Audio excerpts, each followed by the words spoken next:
The tourism ministry taps cricket legends to boost the industry. CBC's new marketplace creates opportunities for vendors and bargain hunters. And in sports, the BCA rewards players and teams for their efforts in 2018.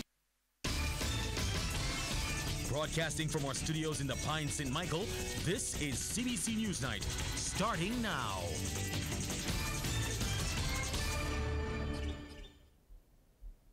Very good evening to you with the Saturday, March 30th edition of the CBC News Night. I'm Ryan Broom. In our top story, 2 people charged in connection with last week's murder in Sheraton Center have been remanded to prison. One of them is 21-year-old Roberto Stewart of Shelbourne Gap, St. Lawrence, Christchurch. He's been charged with the murder of Damien Trotman of 4 Square, St. Philip, and with recklessly and unlawfully discharging a firearm in a public place, namely Sheraton Center, that placed a number of people in danger of death or serious bodily harm. He was not required to plead to the indictable offenses and returns to court on April 3rd. The other accused is 23-year-old Aziza Clark of Unit 4 Bonnets, Burdens Hill, St. Michael. She's charged with assisting the offender and was not required to plead to that indictable charge. Clark is also facing several other charges, among them assaulting a police officer in the execution of his duty, resisting arrest, and committing criminal damage. She has pleaded not guilty to those charges and is to return to court on April 26th. Barbados' cricket legends are being used as part of the island's tourism marketing initiative, and the Minister of Tourism, Kerry Simmons, believes it's a significant development. He shared the view as a number of repeat visitors to Barbados were honored for their loyalty to the island with a reception at Cricket Legends of Barbados in Fontebelle, St. Michael. I think that the important thing that we must capture as a country is the psychological value of what the legends have represented in Barbados' development course.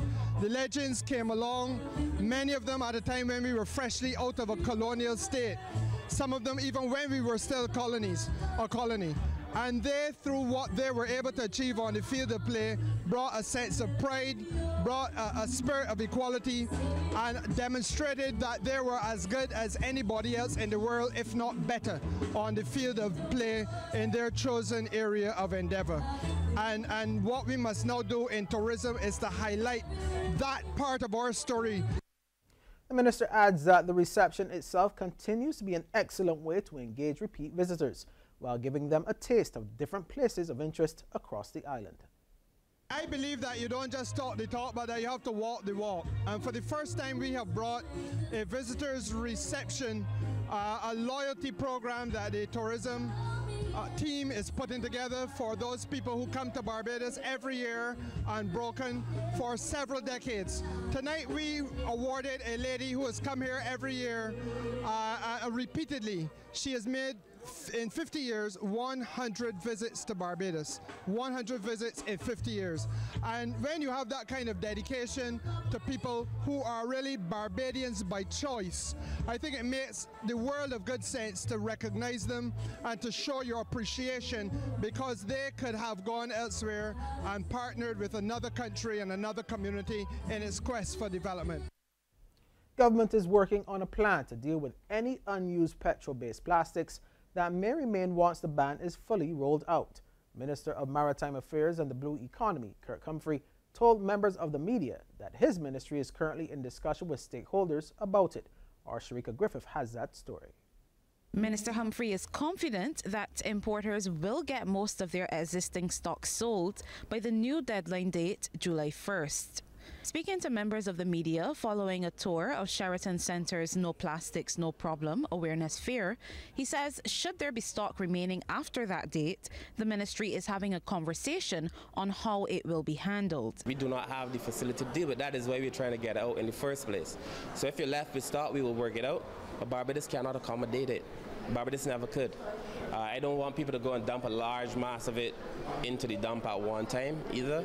Maybe we might have to pay so we get rid of it, but I'm hopeful that we are able to use it over time. As for suggestions that the unused products could be recycled, the minister had this to say. The plastics that we've left are the ones that can, the PET plastics that can be used for something. We were just having a conversation with bees about using it for roof tiles.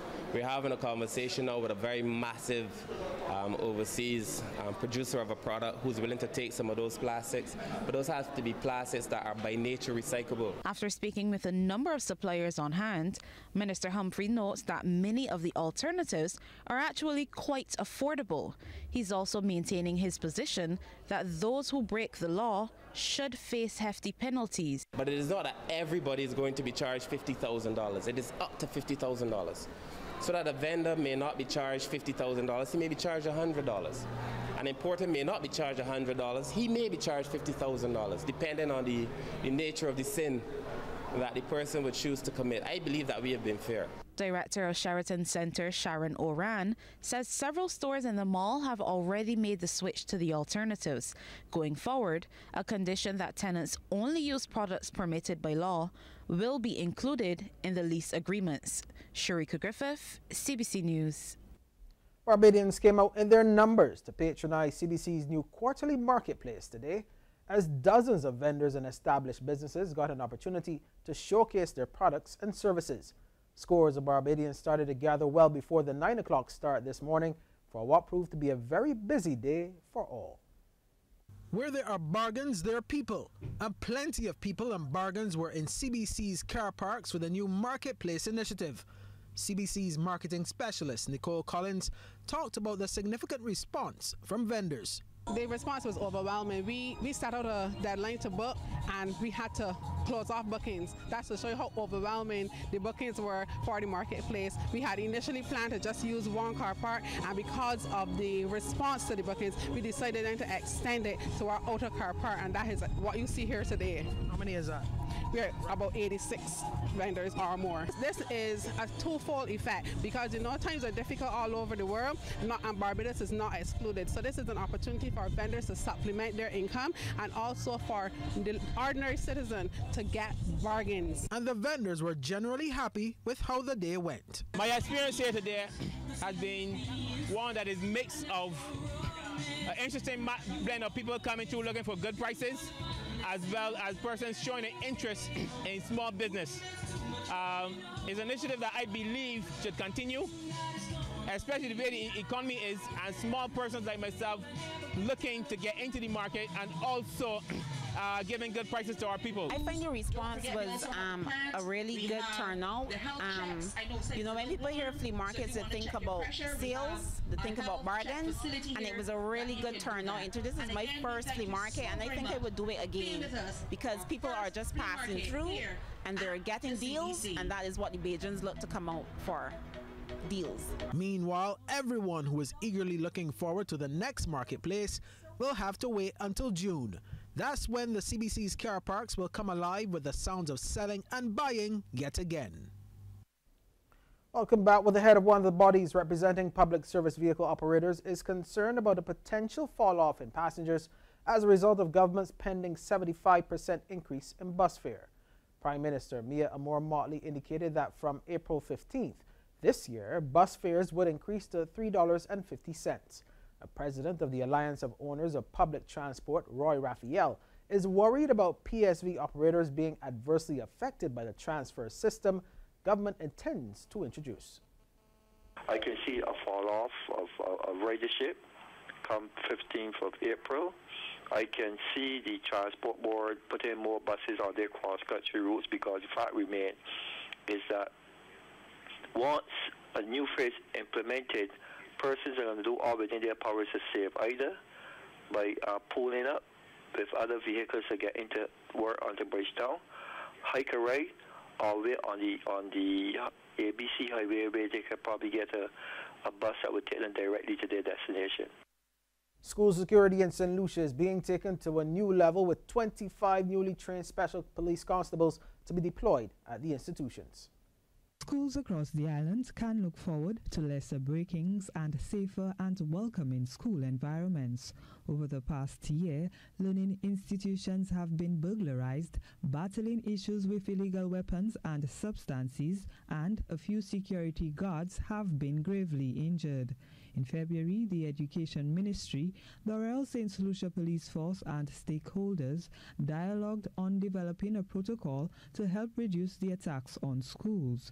This week, 25 special police constables took the oath of office and are charged with the protection of schools.